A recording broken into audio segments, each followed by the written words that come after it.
Welcome back to the Optimized Career Solutions YouTube channel.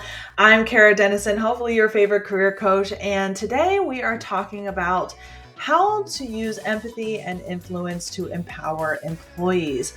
And the month of March for 2024, we're talking about managing in March, right?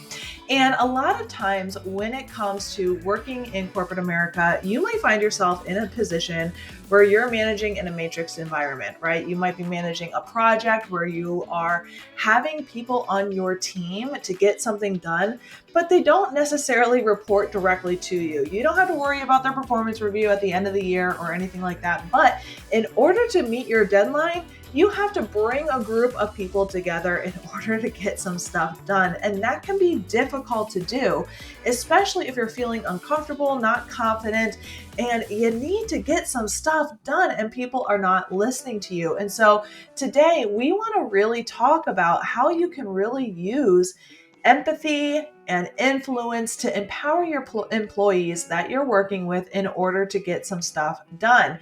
So with that being said, make sure you check out our Career Advancement Academy podcast episode from this week, dropped yesterday, about managing from the middle, where we talk about some really good tips on how to do that. But today, let's talk about one of the best parts of this, which is empathy and relationship building. If you followed me for a while, or if you're up on the news from the job search area or the corporate America industry, you will know that one of the most important skills that are desired is emotional intelligence. And part of that is empathy, right?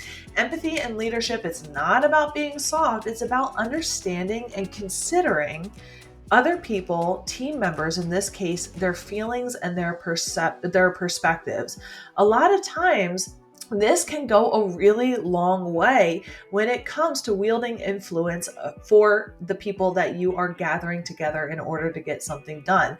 Having that base level of understanding really creates stronger connections and a cohesive team environment.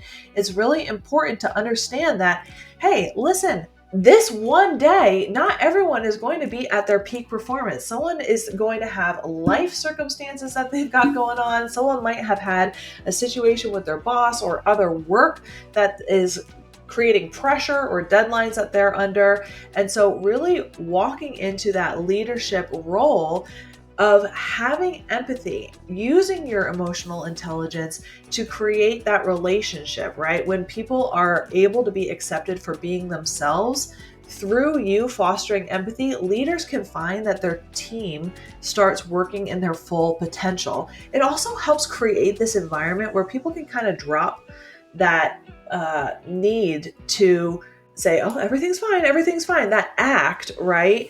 And people can be more human. And when this happens, what's really great is innovation and creativity actually start to flourish a little bit more because people are less worried about masking or having to be a different version of themselves. They can actually just be authentically them, and their true strengths and skills start to shine. Leading with empathy also goes beyond understanding. It's about empowering your team to achieve their utmost potential, right? In an environment where everyone feels valued and understood. That's really powerful. And I'm sure if you're watching this video, you may have been in a situation where you have been on a team where you don't feel understood, you don't feel valued, and maybe you're sitting there saying, why am I even here? Am I just here to take notes or to just do a specific project or part of the project? Why am I even here? And you probably didn't even want to be there. You're checked out, right? And if you are trying to lead a team, you don't want your people to feel that way, right?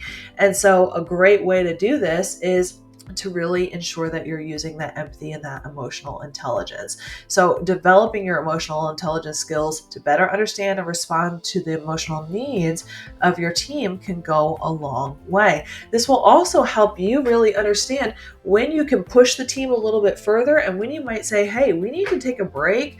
Let's take 5 minutes, or let's pick this up in the next day. This will help your team get into that flow state a little bit faster, or capitalize on when your team is in that flow state.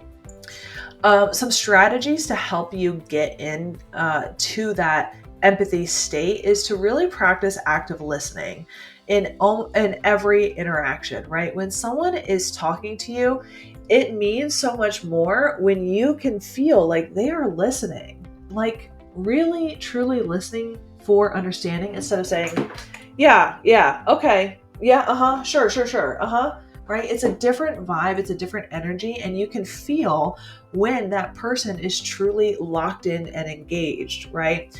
Fully focusing on the speaker without planning your response when they talk, right?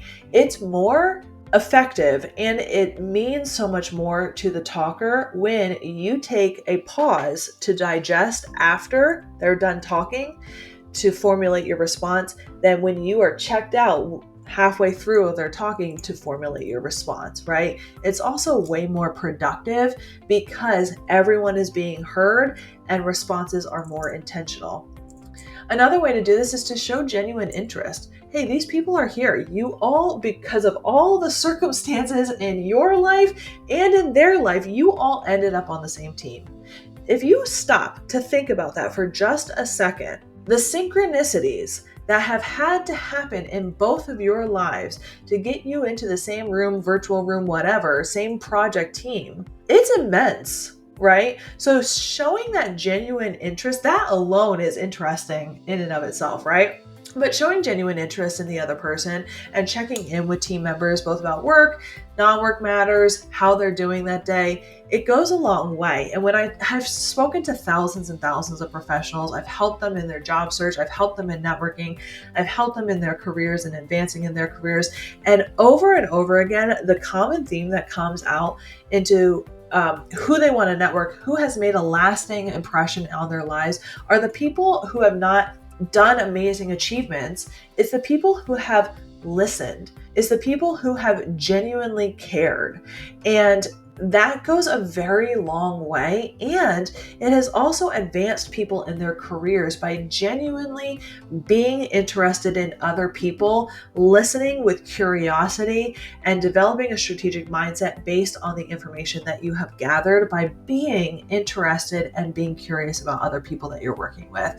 And so not only is that going to make people feel really good and get a better culture on your team, but it's going to make the team more productive, and it's going to make you more memorable for all of the people that you're working with. And so I highly recommend it. This is one of my biggest tips.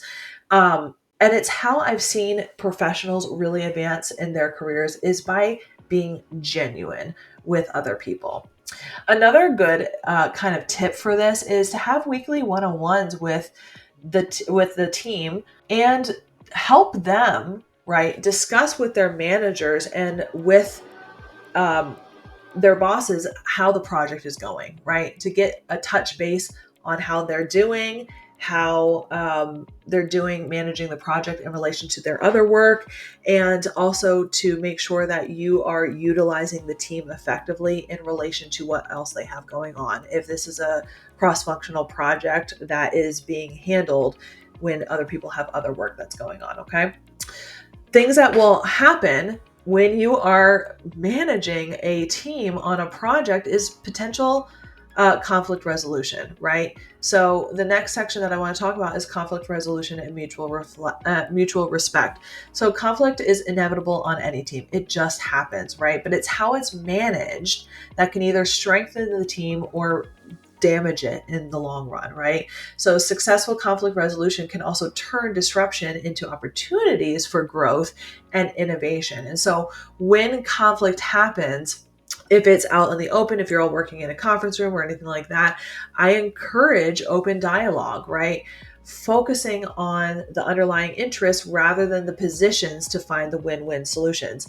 A good way to remember this is to really and genuinely say, hey, we're all on the same team. Let's all focus on the problem and what's going on here instead of these positions that we're finding ourselves in.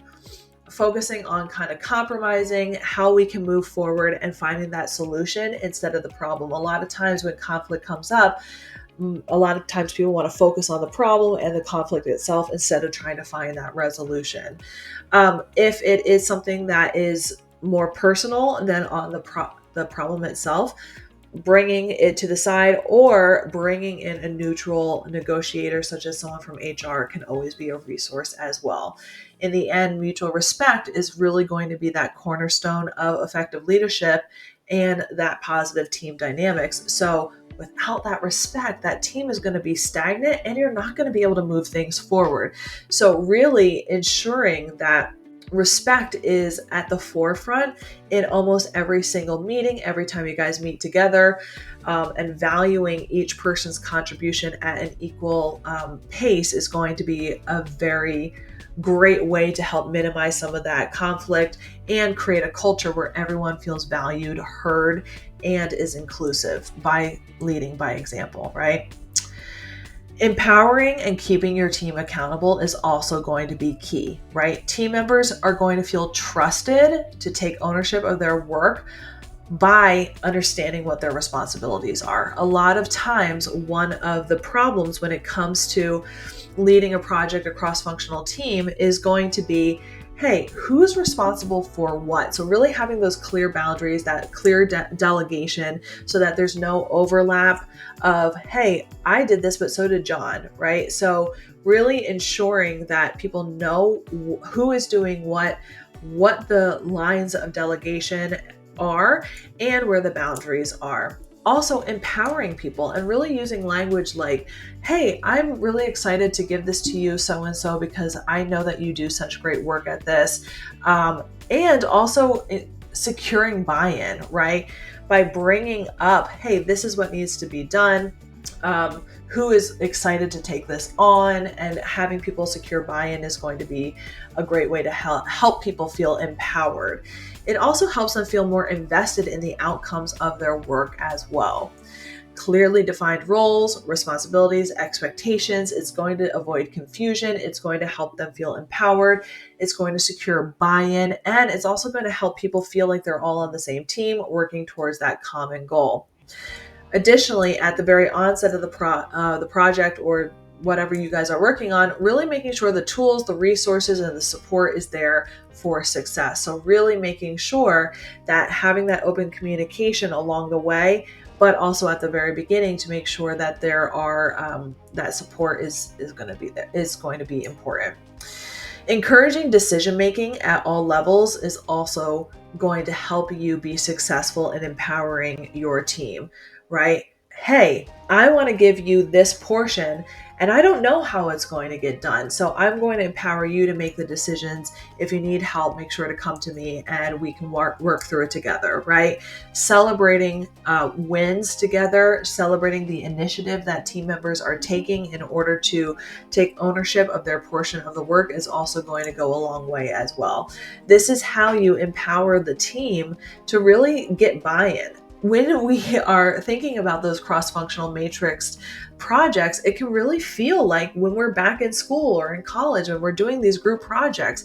One of the most frustrating parts of being on a project like this is feeling like we're back in school and feeling like only one or two of the people are going to do the majority of the work. When that happens, there's a lot of strife, discontent, resentment that comes into those groups, feeling like, hey, this person is going to take on the lion's share of the work. This person isn't going to get any. And that can create a lot of feelings like, hey, I'm doing everything, or hey, this person's doing everything and I'm not going to get any credit, or I'm not going to get the time to shine, right? So really having those conversations, team conversations, to talk about the roles, the responsibilities, the delegation, the tools needed, the support needed, how you guys are going to continue that communication moving forward throughout the project is going to really create a culture of collaboration, cohesion, support, and empowerment. A lot of these really good skills of that middle leading with influence is really going to be empathy and relationship building. Not only is this going to help you out in the short term for the project, but it's going to help you showcase your leadership skills, prime you for leadership positions in the future of your career, but also showcase to the company, hey, I can do this and I can do this well. It's also going to help you build conflict resolution skills, mutual respect among you and the team, and balance empowerment and accountability together, which go hand in hand. Remember, the key to influential leadership lies in your ability to connect, resolve, respect, empower, and hold your team accountable in a way that inspires growth and excellence. And I'm really excited to hear from you, and let me know in the comments, how did the last time you led a team without having direct reports go for you? Did some of these tips help? I would love to hear from you. What is your key tip to leading a team without having direct reports? Is there something that I missed? I would love to hear in the comments. If you're feeling like you're not getting that empowerment, that accountability, that mutual respect at your job, we're here to help. We can help you find an organization and a culture that you're aligned with. In fact, that's what we're experts at. We have written over 5,000 resumes that have helped people land the job and the company of their dreams.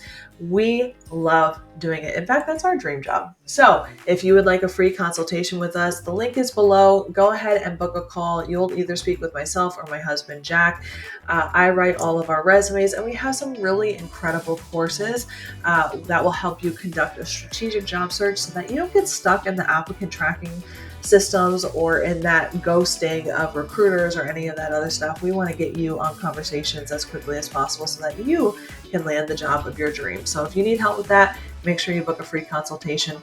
Thanks for watching, and make sure to stay tuned and subscribe to the Optimized Career Solutions YouTube channel so that you don't miss a valuable episode that can help you advance in your career. Thanks for watching.